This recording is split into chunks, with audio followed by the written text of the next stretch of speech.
You know what I'm saying? Everything is on you on how to take the initiative. You set the tone of that relationship. You set the tone of that interaction.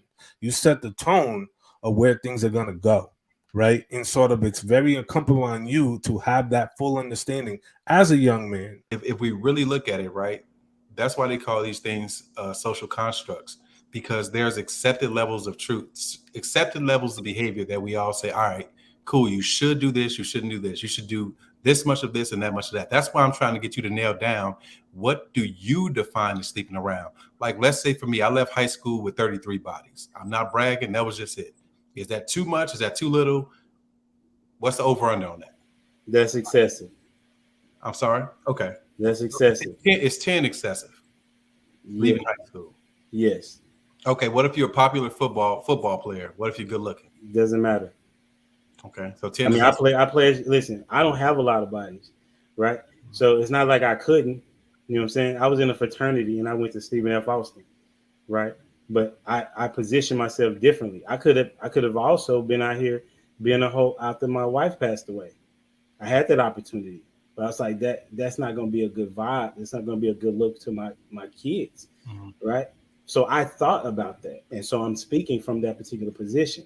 I'm saying that I don't understand why we don't understand that building a family is most important. That's what's most important, especially to any community.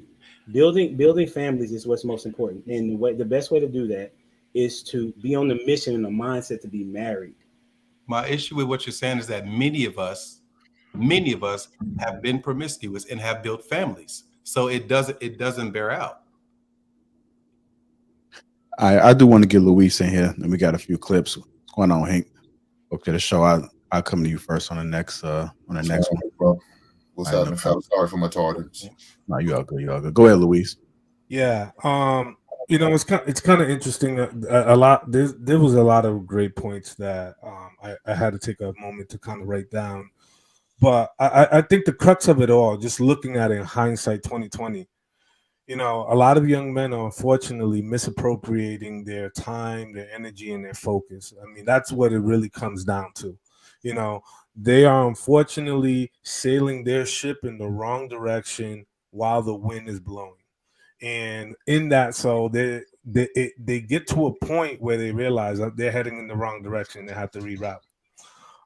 You know, sleeping around it doesn't really develop any social skills. It doesn't make you more socially calibrated. You know what I'm saying? Especially if you're just going around knocking on different doors, right? I think that where you develop that social calibration and that social instinct is by the conversations that you have with women and the conversations that you hold with people, right? You know, understanding women's needs, behaviors, you know, how to lead, how to court, and how to plan dates, how to plan events, how to look things up, how to take the initiative. You know what I'm saying? Everything is on you on how to take the initiative. You set the tone of that relationship. You set the tone of that interaction.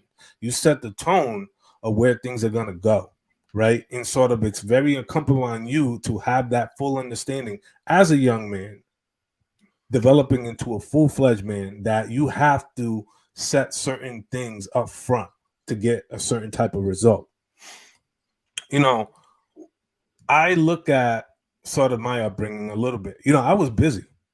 I was doing sports, school. I was busy doing a whole slew of things. Right.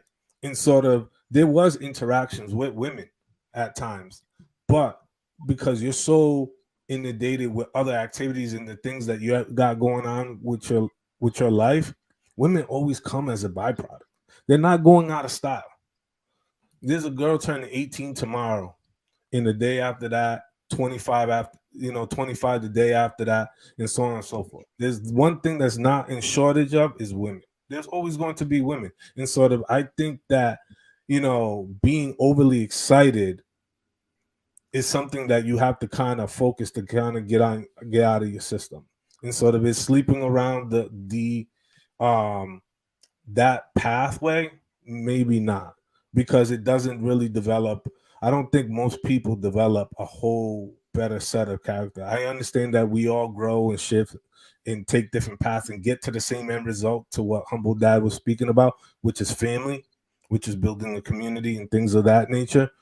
I don't think everybody's journey is linear. I think everybody's perspective is a little bit different, which is fine. But I think we have to come to the understanding that the building blocks of how we start to structure young men's mind and how they think about relationships and how they think about, how they talk to women in their vicinity, their sisters, their moms, aunt, the co-workers, things like that. Because I mean, we live in such a different time where I see even on social media where you see certain dudes talk to women crazy, where they have this unhinged rage, and sort of a lot of that energy is not properly channeled, which is making them fumble all their opportunities and fumble their blessings. And one thing that I want to kind of bring up, which was kind of brought back to the brother, Marcus, you kind of said this, understanding the sort of the plight of younger men. One thing I want to say is that, stop trying to find your masculinity through your dick. Stop trying to find your masculinity through your dick. Stop trying to fuck your way into manhood. You know what I'm saying? That right there is the problem. You know what I'm saying? You are so much more than your dick. You are so much more than your ability to bust a nut. You know what I'm saying? You have so much greatness in you. A lot of young men have that ability and that greatness in them. It's just that how it's presented to them, they feel that in order to become a man's man, they have to go through this baseball charade of trying to hit one right after the other. And unfortunately, it kind of steers them away from, having the type of opportunities and the type of interactions that they need to kind of self-develop. You know what I'm saying? One of the things that I always learned when I was younger was like, women, develop the man just like the man develops the woman. You learn from each other, you grow from each other, and there's things that you get out of each other. And there's one last thing I want to talk about, and that was that statistic, the thing that we keep sometimes talking about. I went out for a second. That statistic number, that 20%. 40% of single people, men and women, are all sleeping with each other. The difference is that about the top 10% had their way with all the women, regardless. The top 40% of men and the top 40% of women are all having sex and they're all sleeping with each other. I think it's a misconception. It's only 20%. I think that's a bit skewed. It's a top 40%, men and women, top 40. The only difference is that the top 10 have their way around with all the women. And sort of it's the bottom half of that we don't tend to see or talk about in that light.